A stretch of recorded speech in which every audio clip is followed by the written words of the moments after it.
Welcome. Yes, this is the Dr. JC Cooley Show, and it's the special Thursday show where we have Bridges Beyond Grief. JC and Michelle have a wonderful day off today. So you are with myself, Amy Scruggs, and of course, our amazing host, Paula Shaw. Paula Shaw, who is a life transition expert and grief therapist. She is a best-selling author, keynote speaker, and so much more. We'll tell a little bit more about that in a second. But Paula, welcome today. Hello, Amy, my dear friend. So good to see you. And I am so delighted you're joining me today because, autism is very much in the media these days. And we got really lucky this week. And we have somebody who is an expert and an activist and then actually a mom of an autistic child who she knows the whole scene from top to bottom. And we are going to talk to her about all the many, many questions so many of us have right now about autism and the problematic rise in the numbers of autistic children out there these days. Yes, we are definitely seeing a rise in that. And I love how your specialty, especially as a life transition coach. So imagine you're ready to have this beautiful child, and then now you find out, okay, we're going to be navigating through autism. And so that is a life transition, no different than anything else. Huge. We're dealing with transition. So I know that this is right in your wheelhouse of understanding and also in providing some great insight and counsel today for anybody following this who maybe has a loved one with autism or wants to share this show and make sure that they see this, because I know there's going to be some incredible insight, not only from what Kasey has to share, but also Paula, your insights that always just come so brilliantly timed. So I'm really looking forward to hearing what the both of you are going to share today. And I know I'm going to get a lot of that. I'll be behind the scenes today. So I just wanted to come out here and say hello, but I will be behind the scenes making sure that everything runs smoothly. And Paula, do you have any opening thoughts on this as well, of what you look forward to with the show? Well, you know what? I think that people don't realize that autism is a multifaceted situation. There is no one cause that we now know of, but it changes the life of the family forever. And there are different times in the life of a child with autism where different needs are present. And one of the things that exists right now that I'm concerned about is that there comes a point, and a friend of mine is going through this right now, the children age out of programs. And we as a society need to come up with programs for those that enter into adulthood, 22 and over. They're aging out of what school systems provide. So that's terrifying as a parent, isn't it? I mean, as a mother of adult children myself, I worry about my adult children, what resources are there and what they're able to do to navigate today's world. But you add that complexity of the special needs of autism, and that changes the conversation immediately. Totally. And if your child needs you to survive on a very real level, what happens after you're gone? And that's something, that's a reality we're all going to face. So there's so many aspects of this situation that I'm very excited to talk to our guest about today. So excellent. Let me tell you a little bit about her, and then we will get this conversation rolling. Well, Kasey Howell is the proud mother of an adult son of autism spectrum, as we shared, and her greatest inspiration and the driving force behind her lifelong commitment to advocacy, inclusion, and community engagement. She currently serves as president of the Autism Society, San Diego's executive board, and she leads a dedicated team forced to providing vital support, education, and connection for individuals with autism and their families. Driven by a strong belief in the power of community, Kasey works collectively with board members, staff, and volunteers, along with local partners, to advance the organization's mission, connecting people with resources they need through advocacy, education, support, and inclusive programming. Under her leadership, the Autism Society San Diego continues to grow and thrive, offering impactful programs such as the Ask Line, Camp ICAN, Surf Camp, Camp Aware, family camps, and monthly pool and dance parties. That sounds fun. Each of these initiatives is designed to build confidence, foster meaningful experiences, and ensure that every child, 10 and teen and adult, feels seen, supported, and included. And looking ahead to 2025, the organization is committed to expanding the programs to reach even more families throughout San Diego County. As the Autism Society celebrates its 60th year of service, Kasey invites the community to join in recognizing the incredible impact that's been made and to participate in the continued growth, connection, and celebration of the neurodiverse community in years to come. Wow, you guys are going to have an amazing, powerful conversation. Over to you, Ms. Kasey Howell. Hi, Kasey. Hi, Paula. Thank you so much for having me. Oh, I'm so delighted you're here. And, you know, as I so often tell our audience, what we try to do on Bridges Beyond Grief is either interview people who have suffered severe loss and found a way to the other side and share that way with others, and those who are the bridge that help those dealing with loss.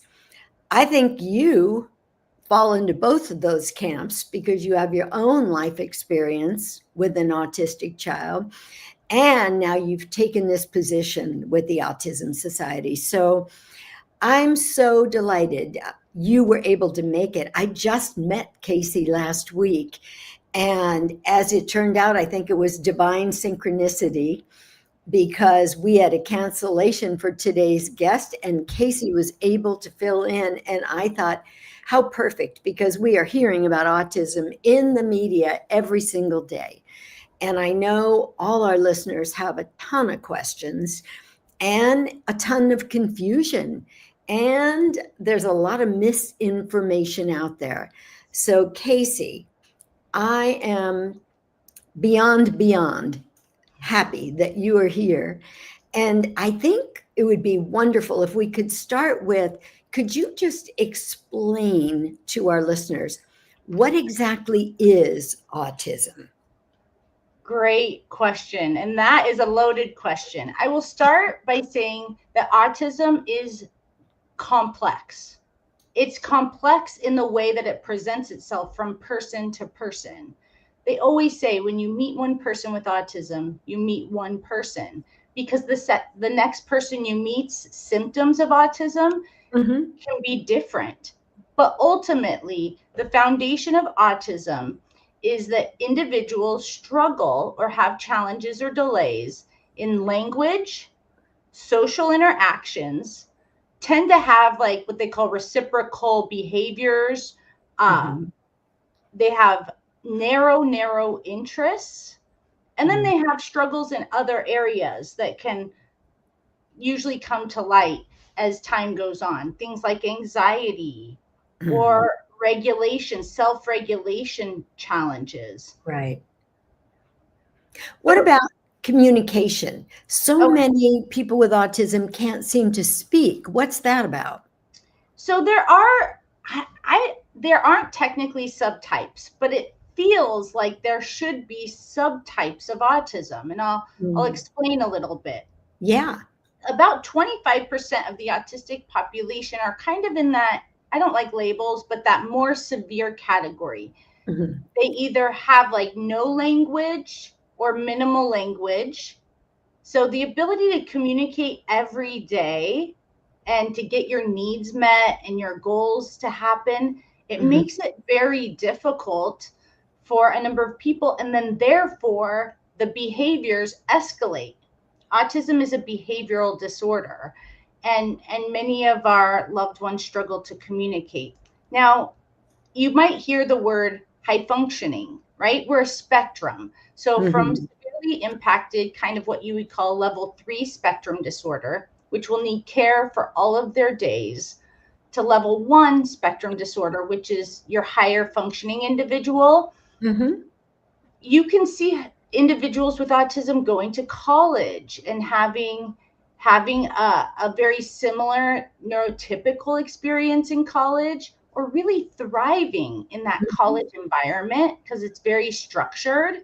But so often I meet people 65 years old they have their PhD, yet they struggle to tie their shoes or do tasks that we do every day, and we don't realize, maybe sometimes we take it for granted. Some of the social cues we pick up on when we notice someone's uncomfortable or doesn't want to have a conversation with us, or they're busy. It might not be hurtful. They might not be available. Autistic individuals oftentimes struggle to pick up on social cues. And that makes it tough.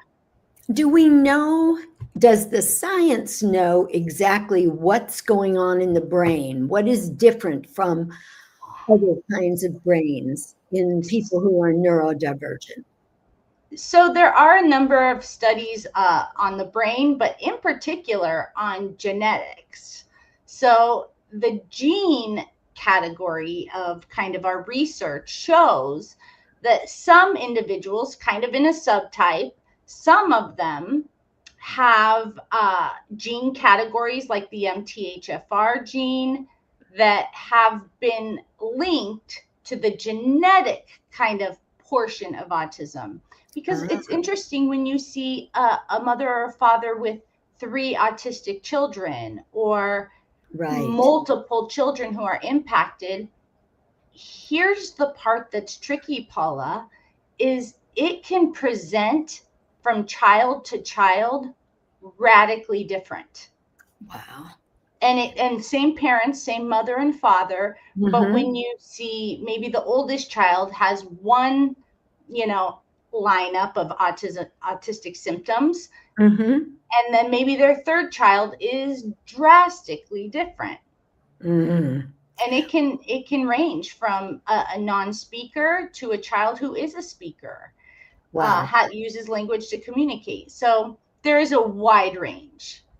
Yeah, recently on TV, I watched an amazing documentary that Leland Vittert did that was introducing his new book, Born Lucky. Here is a major news station newscaster who has autism. And I was floored when he first said that, because obviously he's very verbal and he can interact. But then looking at the story, you see how he struggled as a child to interact socially and how instrumental his father was in helping him, literally to the point of quitting his job and being there to work with him every single day after school. So I have to tell you myself, Kasey, until I heard your presentation last week, I wasn't aware that there's so much divergence in how these symptoms show up. And just in case any of our listeners are kind of where I was, can you just list some of the typical symptoms that people will see in a child who is autistic? Oh, Amy, are we needing to go to break? Yes, I'm like, hold that thought right there. We're about to take a quick break, and we are going to hear the answer to that question in just a moment.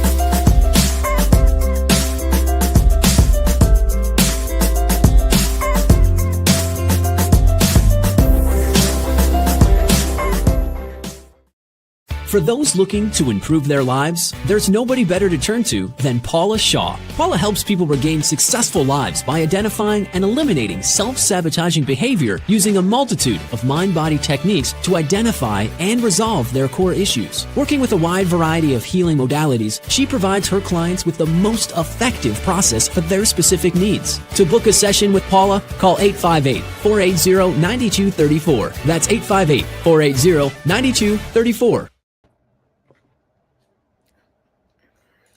Hi, guys. Welcome back. We are talking today with Kasey Howell, who is, Kasey, is it CEO or president of the Autism Society of San Diego? I'm currently the president. The president. Okay. And you have a board that is sort of in charge of everything the society does. And you know what? I want to talk more about all of that, but let's go back to the question we left everybody with at the end of the last segment. The symptoms. What are some of the common symptoms we see that help us identify an autistic child? So the list is a little bit long, so I'll try to keep it short. But there are social communication challenges. And the first one that I think of that I see most often is the struggle with giving eye contact. Young children typically develop something called joint attention. It's kind of like a shared experience. And oftentimes parents will say, they don't interact with me. They're not playing with me. They're not excited about something at the same time I am. And in turn, like the lack of reciprocal like gestures, I'm talking young children here, because this is where it kind of starts, right? And then struggles with responding to social cues. There are social cues that we give every single day of, I don't want to, or come join us, just a social cue that would say yes or no, I like it, I don't, I'm available, I'm not, all those different aspects that they really struggle to pick up on those things. Repetitive behaviors. This can look a lot of different ways. Some people call it stimming. Some people will say, my young child doesn't play with toys appropriately. They turn the car over and they're just flipping the wheel over and over. They're like, they'll do it for hours. Intense interest. Last night, my own son, I'll use my son as an example. And what age is he, Kasey? So my son is 21. Okay. He's working at living his best life. And we'll get into all things Elijah. He's really changed my life, changed my trajectory, lit a fire within me for help and support for this community. So he says to me last night, so his narrow interest is baseball. And he talks about someone who was playing baseball in 2008. He would have been 4 years old. How could he possibly know all of these facts? But he knows the year I was born, the Orioles won the World Series. I would never go looking for that information if it wasn't for my son. But it's that narrow interest. Oftentimes we'll see a number of people with sensory sensitivities or sensory uniqueness. It could be lighting, bright light, needing sunglasses. It can be loud noise, requiring someone to wear headphones. The clothes. Imagine wearing clothes every day that cause you like so much discomfort that you then are having behaviors. And it's so often I hear parents say, my child will not wear socks, or their underwear band bothers them. And that causes a behavior. So there have been many products created to help with sensory overload and sensory sensitivities. But the biggest one I would say is cognitive development is a huge slice of the pie of symptoms of autism. I noticed that my son was walking on time, so his gross motor was good, but his language, it wasn't present. And my son's language did not present itself until he was 4.5 years old. And my son's first word was DDD. It's I see all these babies developing, and at 1.5, they're saying, Mama, Dad, they're starting to connect a name with a person. And my son didn't do that. And I do have to say, I remember wishing that he would know I was his mom. I do remember feeling like, does he know I'm his mom? That like I should be his special person. But I did not get that until my mother worked with my son, and on Christmas, when he was 5, he said, Mom. And it's the best Christmas present I've ever received. Yes. And my mom worked with him behind the scenes. I did not know. I think I knew that there would be hope from that point, because I was in what I've labeled, this is not a technical term, the black hole of isolation. When we parents have a child with symptoms of autism and they're firing often, it makes it hard to have social connections, friends, social outings.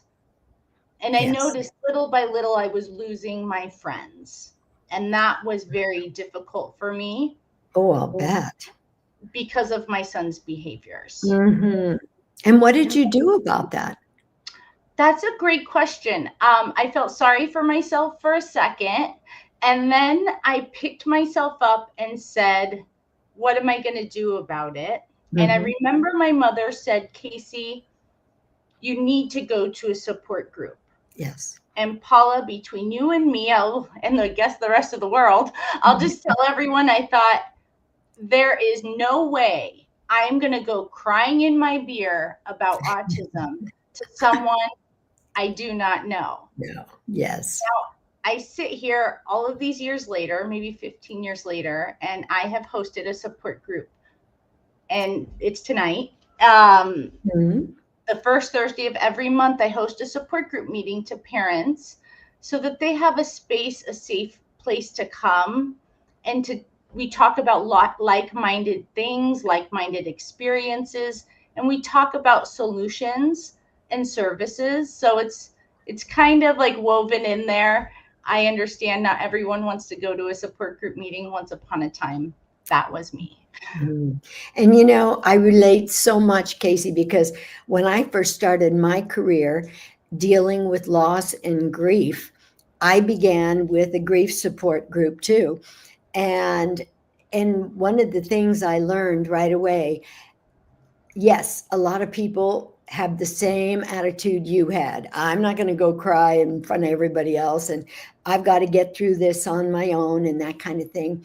But I want to say to all our listeners, we don't heal well in isolation.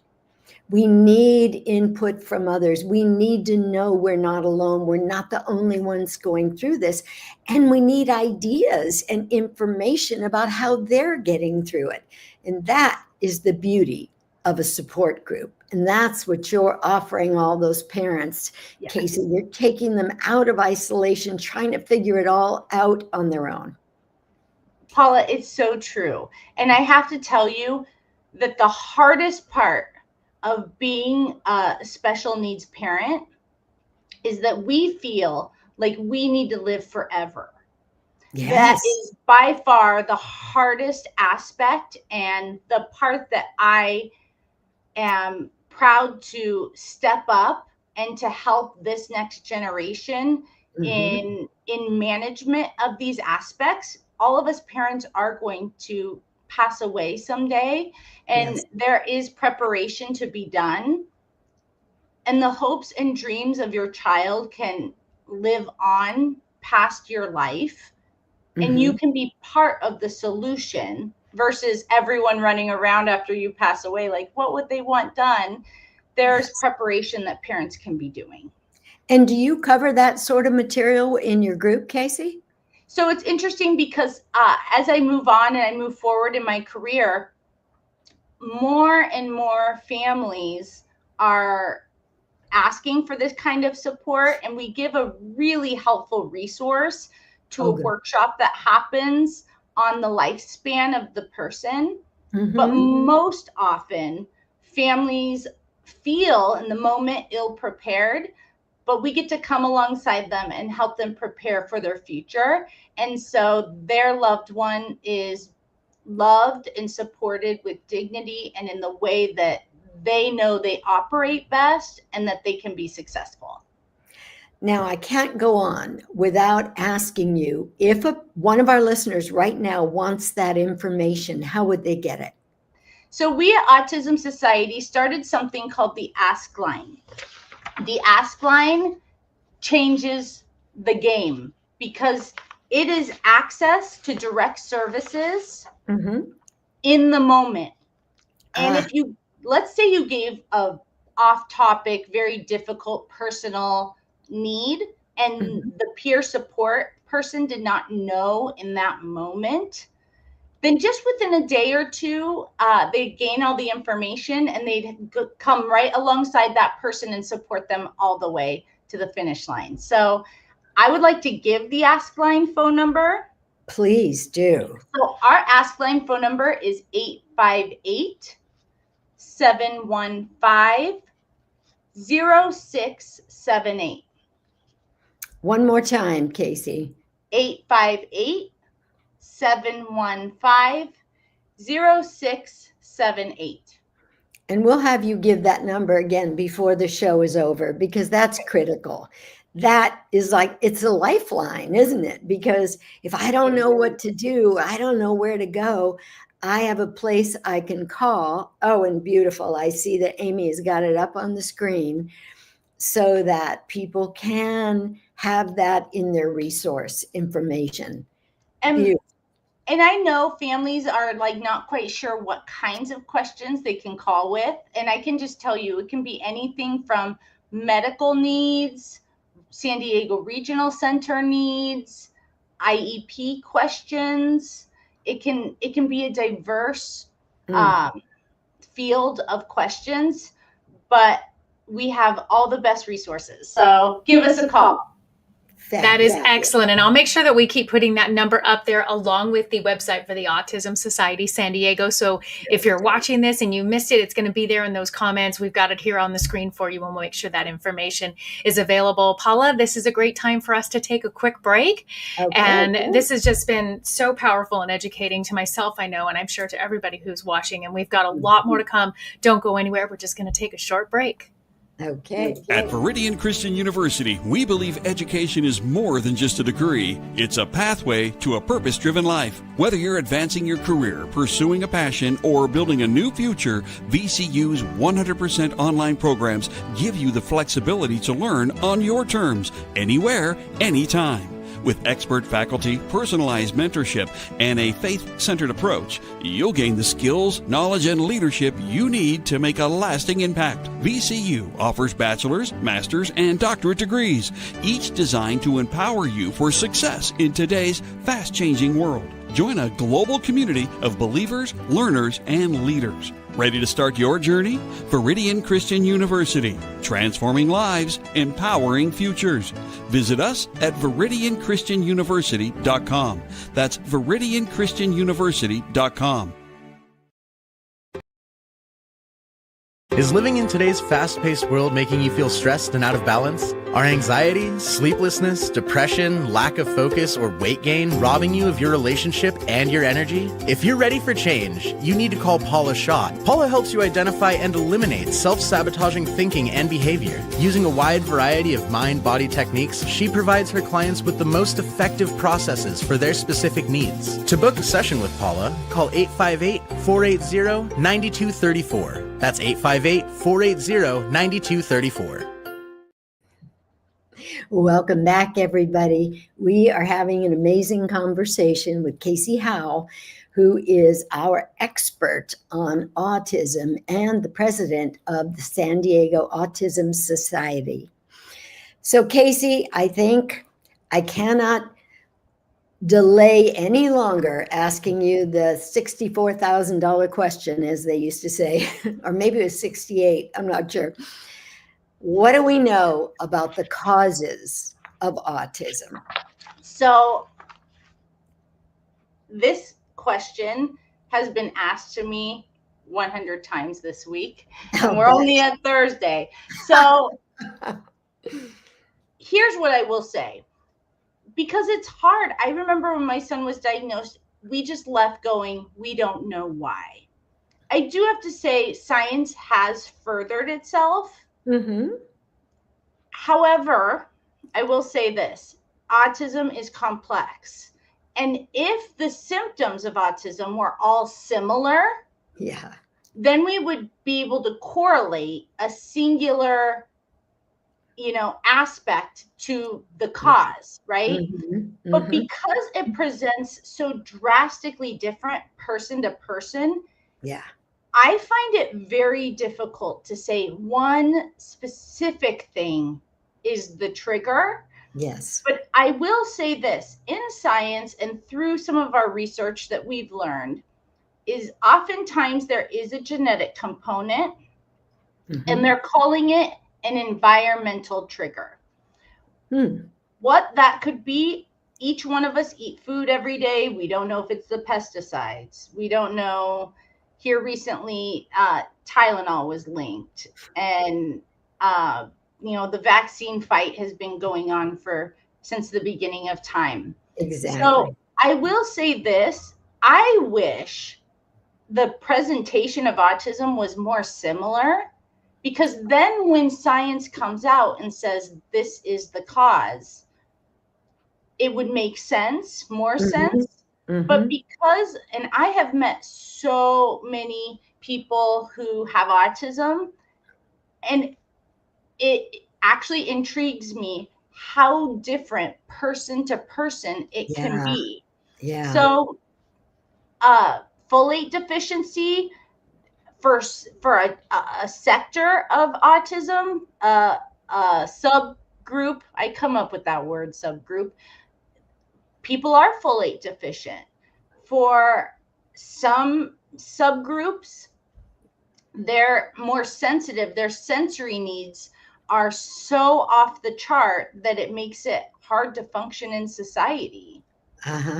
There's also so many co-occurring conditions. My son, here's a unique one. At 19 years old, which is old for this to happen, he had his first, I'll call it grand mal, his first grand mal seizure. Really? He'd never seized a day in his life, but now here's a co-occurring condition. And so a lot of these individuals who have autism, it's like a layered effect.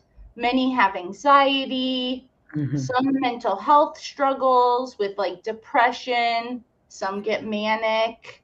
So if it wasn't so colorful, this hot topic of like, what is the cause? I remember the day that I just went, I'm going to die one day and I'm just not going to know. And somewhere within my heart, I don't know if I just accepted that or if I never really pushed to find out why. For me personally, I push for progress. If I can help my son make progress today, and I'm his most influential person in his life, that's kind of my goal line. That's my finish line.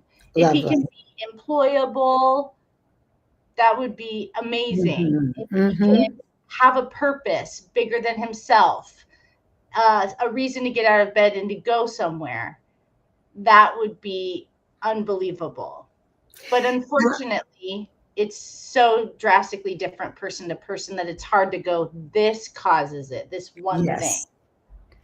And again, I have to admit my naivete or lack of just understanding.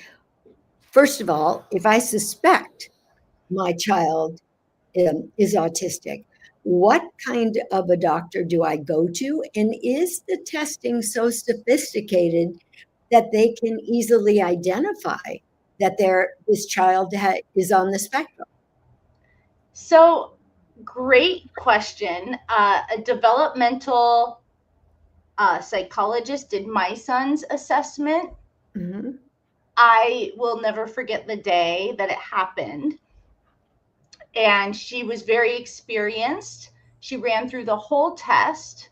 And she said, "You'll receive your report in the mail." And I remember in that moment, I was not okay with that. And I asked my mother to take my son out of the room because I was going to have a very strict conversation with this woman. And I told her, "I'm not leaving this room until you tell me what's going on with my son." And I said, "I'm saying this out of like the deepest love in my heart I have for someone." So I went to a psychologist who diagnosed my son with, at the time, was called a provisional diagnosis of autism spectrum disorder because of his age. He was 2 years old. So early intervention is very, very important. But I do want to say something.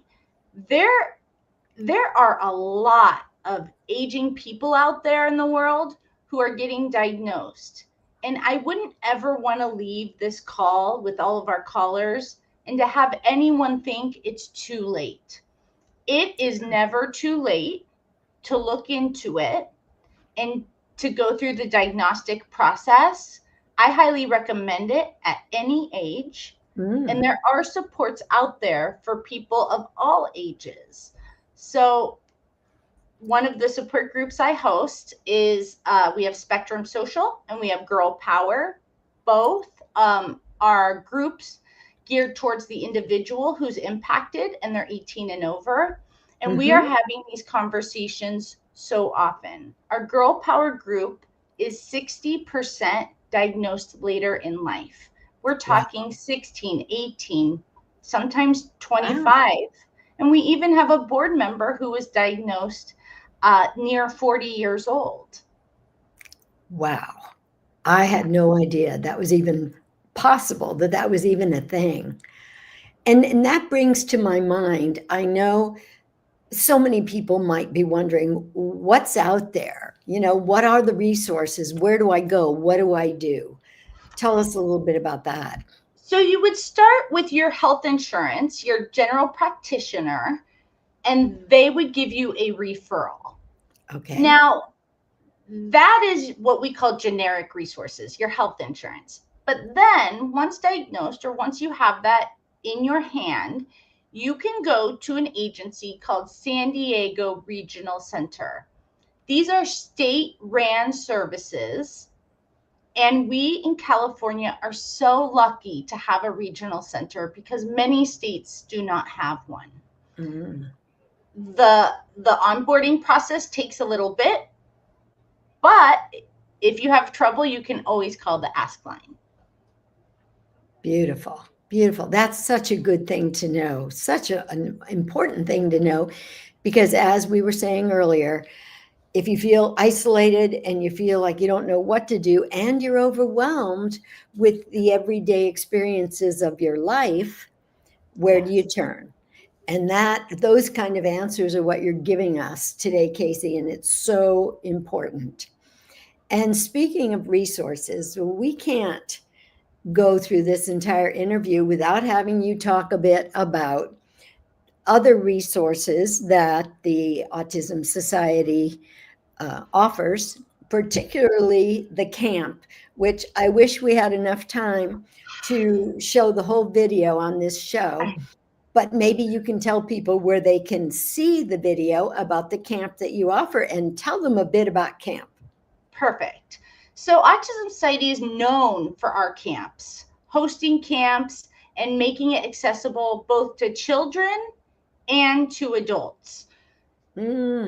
It doesn't end when you turn 18. We still have resources for adults, adult services, but our young children love Camp I Can.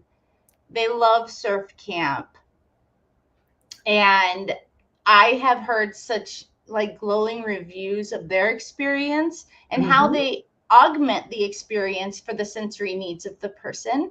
We specialize in behavior. So oftentimes the parents will call and say, my child can't go to camp. I'm going to try, but they have behaviors. And we go, come with us.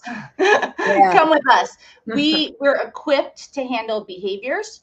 We understand how to de-escalate situations, and we have the resources in place to really help support the person and to help any sensory regulation issues they might have. We're so used to it. That's common in our life. So my personal baby, and the thing I love the very most, I'm so sorry I always am like, I love this camp, is family camp. We started family camp ages ago to all ages, and the whole family comes, and I really see deep, meaningful connections get made. Not just the participant, but imagine being a neurotypical sibling and you live this kind of different life that you always have to worry about your siblings' sensory needs, or are they going to have a behavior, that those siblings get to meet each other and make friends. And every 6 months they see each other and it feels like family. The parents so often tell me, I have to be in the cabin with this family, because it's so meaningful to them. And they honestly, they become each other's support. And we have bad days. Like, a lot of people in the world probably don't discuss this kind of aspect, but there can be some real isolating and hard, dark days. And when you have a friend that lives it firsthand and that they show up in your life, by far the most meaningful connections I've seen get made at camp. So this November is our very first family camp that will be hosted for the adult population.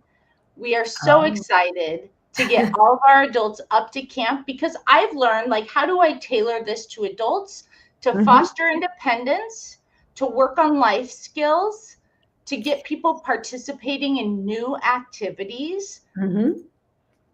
And oftentimes we end up on a schedule with our life, and you don't realize what the wilderness, fresh air can really do for a person. Yes. But they can have some struggles, like leaving their comfort zone. That can be hard. But I notice after they come to camp once and they learn, they go home, that the second time, the third time, the 20th time, they are at peace, they are calm, and they have their bags packed ready to go to camp. You said so many things, darn, and I think for a break, but when we come back, that was so important. The sibling. Yes, I want to go to that camp. Excellent, excellent. We will be right back. Stay tuned.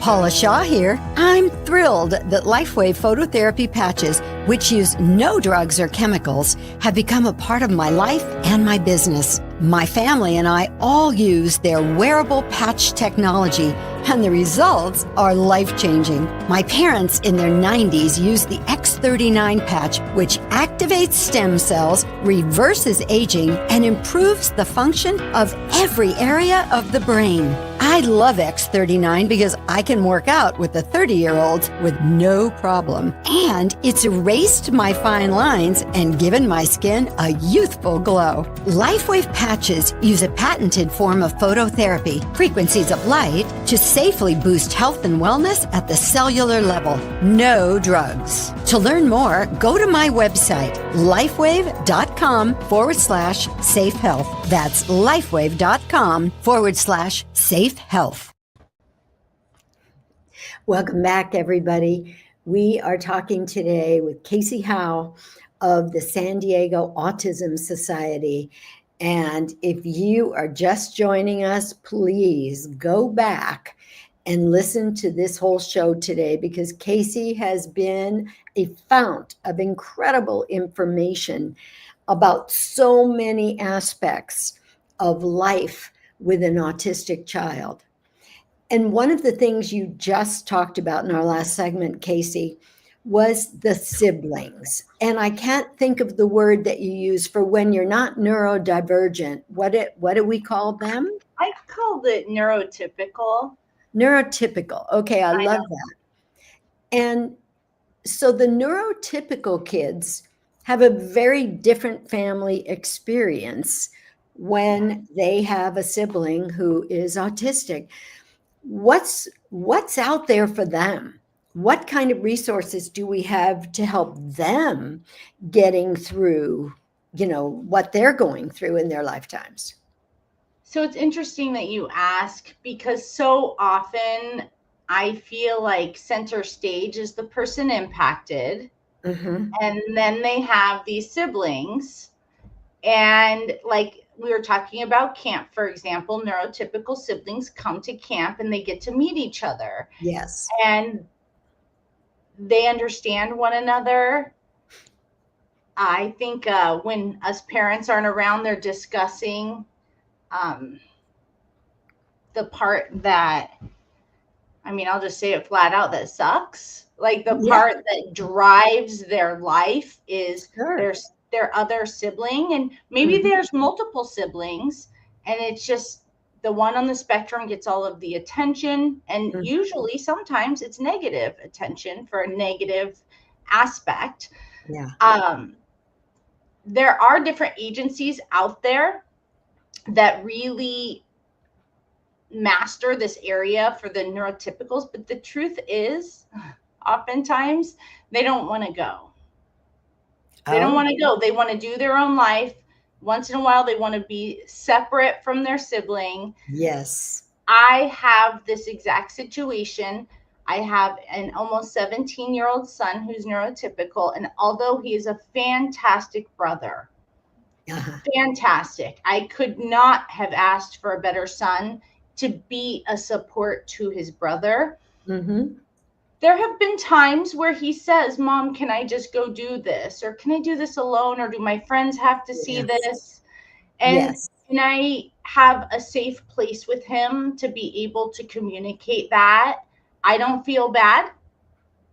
There are times where his brother wants to go do something without his younger brother because he's not an adult. So I just encourage my families to do what I do. And I did something very specific. I make time for each of my children individually. I love that. I love that. Today I'm going shopping for homecoming clothes. For my son to take his girlfriend to homecoming. But I asked him, is it okay if it's just you and me? And he's like, oh, perfect. That will be great. Yes. And I'm not trying to leave anyone out, but I am trying to connect with my son in a way that's meaningful, that makes sure that he knows I'm here for him. Yes. And I have done this both of my children's entire lives. I remember I had a lot of guilt because I felt like in my younger son's younger ages, I raised him in a waiting room. A waiting room for services for his brother. Right. And I felt horrible. So I always tried to make it fun. But I knew on the inside, I'm like, the other families don't have to do this. But I knew I was doing what was right by my son who's on the spectrum. So there is a balance. My younger son also had an accident at a young age. And we all ended up in the hospital for an extended period of time. And we stopped all services for my son who's on the spectrum. Family was caring for him, and I was just there with Ethan the whole time. And so I could be there for him. that was his turn and his time to have support. You know, if you're not already teaching a workshop around that, Kasey, I think you should, because I think a lot of parents are probably so overwhelmed that they're not even realizing or don't feel like they know what they can do to support the other child, the neurotypical child. But I think this is huge. I've seen it in my practice. I've seen it happen time and time again in areas where it wasn't a spectrum disorder at all, but just for some reason, whether it was an illness or whether it was an emotional condition or something, one child gets a lot of attention because they have to. Right. And those other children, they need love, they need attention, they need affirmation as well. And so I love that you brought up this point, and I love the way you handled it, because even if there's 6 children in a family, each child is his or her own person, and they need to be loved for the individual they are. They need parental attention just as much as another one. And I think you just made a beautiful point that could be very helpful, excuse me, to a lot of kids. And I want, again, Kasey, for you to talk a little bit about the Ask line and give that phone number, which I think Amy's had up also, should be on the screen, because resources seems to be such an important piece of this puzzle. I will say this. There are sometimes, I guess I would call it the phases of autism. Mm-hmm. And the phases you live one at a time as they come. From younger age support, you might have different types of questions in their younger years. IEP, questions about, school type supports, speech, occupational therapy, physical therapy. You'll hear all sorts of therapies that are flying through the air, from hyperbaric oxygen therapy to, neurofeedback. There's a lot. There's so many. And we end up with parents who are overwhelmed, for sure, and hearing what other people are doing. My one major piece of advice is, no matter what you hear, you can only do so much. And so I recommend just trying one therapy at a time until you reach a baseline and are making progress. There is no way families can have 3, 4, 5 therapies going at the same time. It makes it hard. And I tell families, it's okay to take a therapy break. We all become so, therapized. There's a lot of behavioral services, speech, OT, PT services. There's school services. There's out in the community services that I tell each family, number one, you have to do what's right for your family. You know your loved one, your child, better than anybody. Are they overwhelmed? Is it too much? Because imagine a child that just does therapy all the time. They never get to have fun. They're developing their brain. Let's have a little bit of fun, a little bit of leisure and downtime as well. And just making sure it's a balance. It's about figuring out balance in your life. And it's a lifespan. This is not a sprint. It is not a race. Right. When you love someone with autism, this is a life journey. And so I just tell people, I'm a lifelong learner.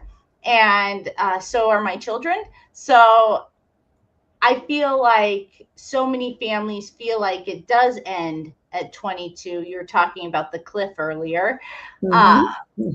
Transition services, but there are day programs out there that are phenomenal and wonderful. But the one thing I always do say to each one of my families is, not all services are created equal.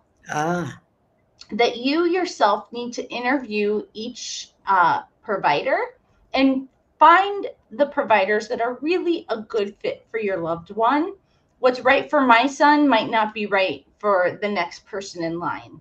Right.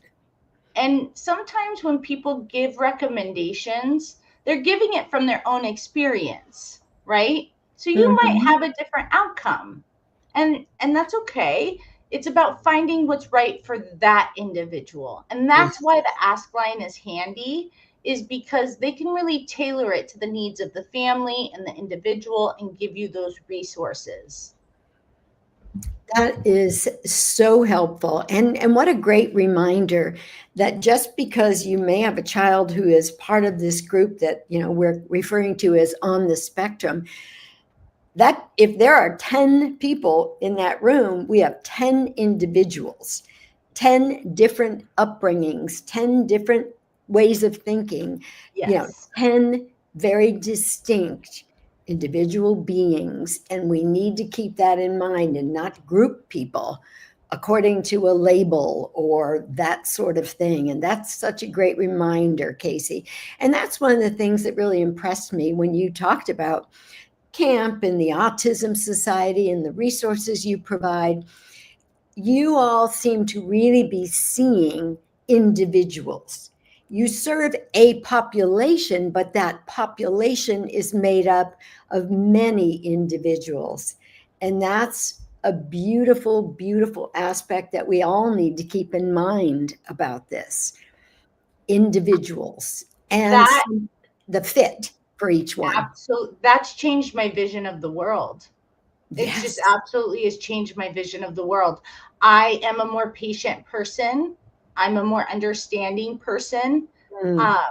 Even out there in the, if you want to call it the regular world, I'm more patient with people. I go, oh, maybe they're having a bad day or something must have happened to that person. They were a bit of a jerk. I feel like I'm like, okay, I'm more, I roll with it a lot more than maybe I would have before my son. And I will say my initial impression of you is you're very playful and you're fun.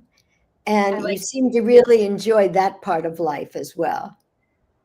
I do. I feel like life is short. And we are so lucky to live each day that we should live it to the fullest, that we should be accepting and understanding of people. And I'm just working at living my best life. That's so beautiful. And I think if we all prioritize that and stay in an attitude of gratitude, you said something earlier about, there's always almost sort of like the silver lining around every cloud. There's an upside to everything. And sometimes we have to look harder for it. But it's there.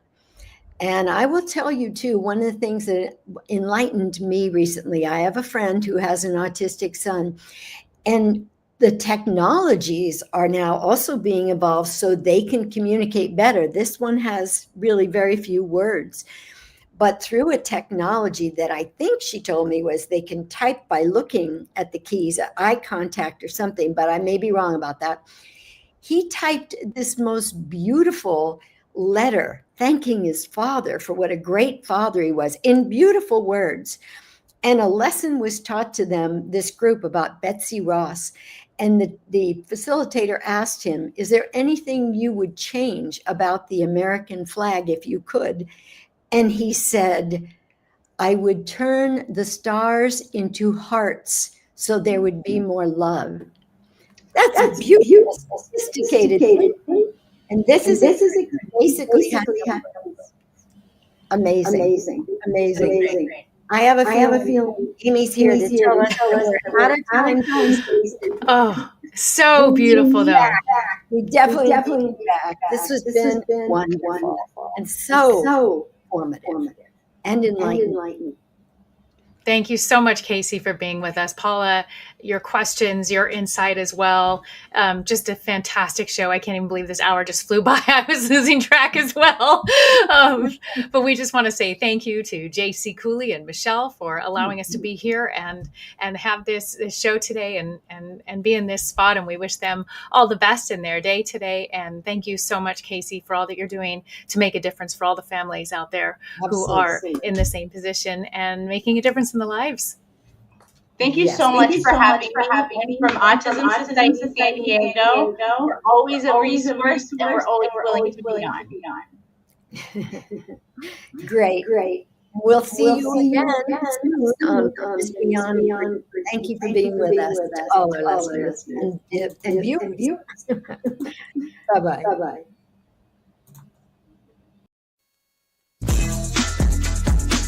Doctor.